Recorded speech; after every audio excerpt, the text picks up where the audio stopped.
안녕하세요.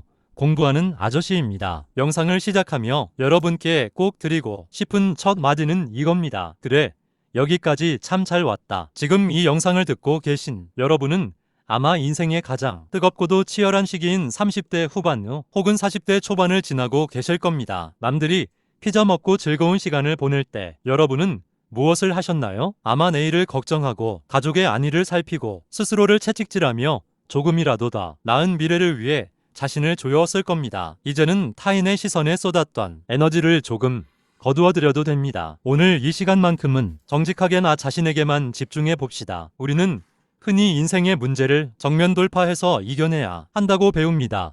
하지만 여러분, 살아보니 어떤가요? 억지로 이겨내려고 안간힘을 쓰다가 오히려 마음의 인대가 끊어지고 영혼이 탈진하는 경험을 해보지 않으셨나요? 저는 삶을 대하는 태도를 허리에서 배웁니다. 디스크 증상이 심할 때 억지로 허리를 펴려고 하거나 무거운 것을 들면 더 크게 다칩니다. 그때 필요한 건 통증을 유발하는 부위를 건드리는 게 아니라 그 주변 근육을 강화해서 척추를 지탱해주는 일입니다. 인생도 똑같습니다. 도저히 이겨낼 수 없는 슬픔이나 실패가 닥쳤을 때 억지로 그걸 극복하려고 애쓰지 마세요. 우선은 버티는 겁니다. 버티면 되는 겁니다. 그 고통 주변에 좋아하는 일을 하는 시간, 나를 다독이는 대화 같은 마음의 근육을 키우다 보면 어느덧 고통은 견딜 만한 무게가 됩니다. 내가 최선이라고 믿었던 길에서 미끄러졌을 때 절망하지 마세요. 차선으로 택한 그 길에 내가 몰랐던 새로운 풍경과 가능성이 숨어 있을 수도 있으니까요. 연이어 일이 잘 안 풀린다면 지금은 잠시 버티기 모드로 전환하고 주변 근육을 키울 때라는 신호입니다. 다음은 관계입니다. 우리가 버티는 힘을 기르는 동안 우리를 가장 힘들게 하는 것도 가장 큰 힘을 주는 것도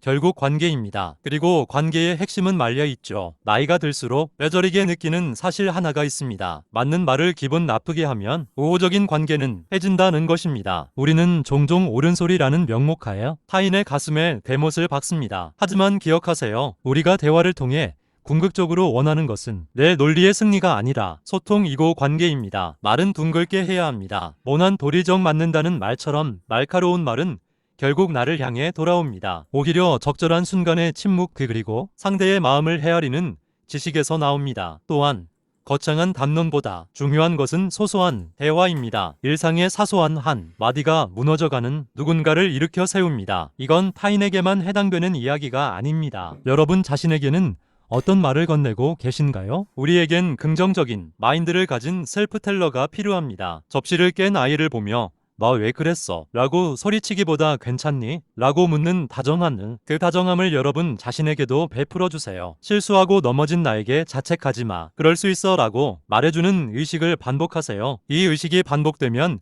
무의식에 뿌리 내리고 그 무의식이 다시 여러분의 단단한 일상을 만들어낼 것입니다. 하지만 아무리 다독여도 불안은 예고 없이 찾아옵니다. 불안한 것이 당연합니다. 저는 그 불안을 억누르려 하지 않고 있는 그대로 인정합니다. 그리고 저는 제 불안을 글로 다스립니다. 세상에 내 마음대로 되는 게 하나도 없다고 느껴질 때가 있죠. 직장에서의 업무, 아이의 성적, 노부모님의 건강, 우리가 통제할 수 없는 일들 뿐입니다. 하지만 쓰는 순간만큼은 다릅니다. 이 순간만큼은 누구의 간섭도 없습니다. 나는 내 자유의지로 손가락을 움직여 문장을 만듭니다. 단순한 나열은 의미가 없습니다. 유기적으로 구성된 글을 쓰다 보면 엉망진창이라고 생각했던 내 삶에도 어떤 질서와 의미가 있음을 깨닫게 됩니다. 온전히 내가 나를 통제하는 그 시간, 저는 비로소 자유를 느낍니다. 여러분에게도 그런 도구가 하나쯤은 있었으면 좋겠습니다. 그것이 글쓰기이든 달리기이든 무엇이든 좋습니다. 내가 나를 온전히 책임지고 통제하는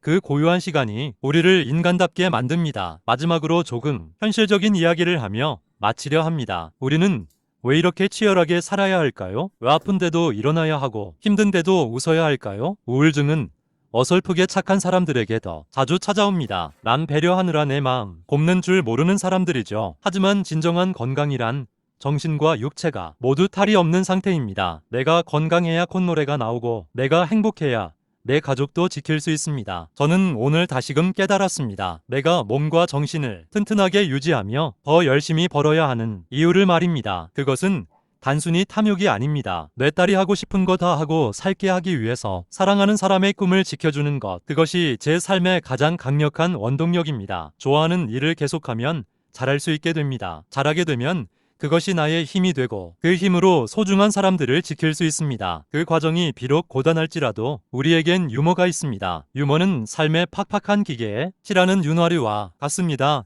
웃으며 갑시다. 유머를 잃지 않는다면 우리는 어떤 폭풍우 속에서도 다시 일어날 수 있습니다. 여러분, 스스로 일어날 힘이 생길 때까지 천천히 기다려주세요. 벌떡 일어나려다 다시 넘어지지 마세요. 그저 좋아하는 일을 반복하며 자신을 다독이다 보면 어느 순간 여러분도 모르게 콧노래를 흥얼거리며 걷고 있는 자신을 발견할 것입니다. 우리는 충분히 잘해왔고 지금도 잘하고 있으며 앞으로도 잘해낼 것입니다. 쓰며 버티며 끝내 사랑합시다.